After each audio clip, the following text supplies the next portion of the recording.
In 1939, a submarine sank 240 feet beneath the Atlantic, with 33 men still alive inside.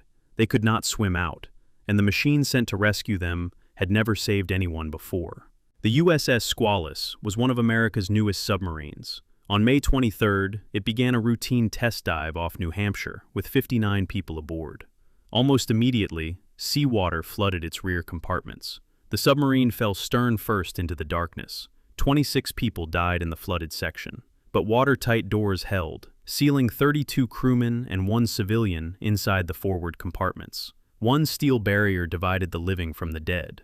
A sister submarine found Squalus and briefly contacted the survivors through a telephone cable attached to a marker buoy. Then the cable snapped.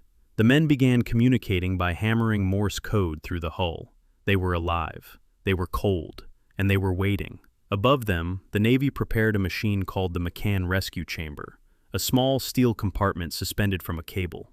It had to descend through black water, land directly over the submarine's escape hatch, and create a perfect seal. If it failed, neither hatch could safely open. A diver descended in water barely above freezing and attached the chamber's guide cable.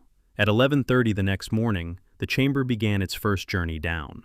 It returned carrying 7 survivors. Then it descended again and again.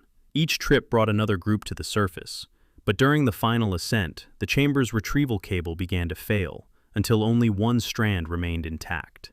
7 men were still inside. The operators carefully adjusted the chamber's buoyancy, reducing the strain until the damaged cable could lift it. At 12:23 in the morning, the chamber broke the surface. Minutes later, the final survivors stepped onto the rescue ship. All 33 had escaped. The submarine had fallen beyond the reach of daylight, but for the first time in history, daylight had come down to meet it.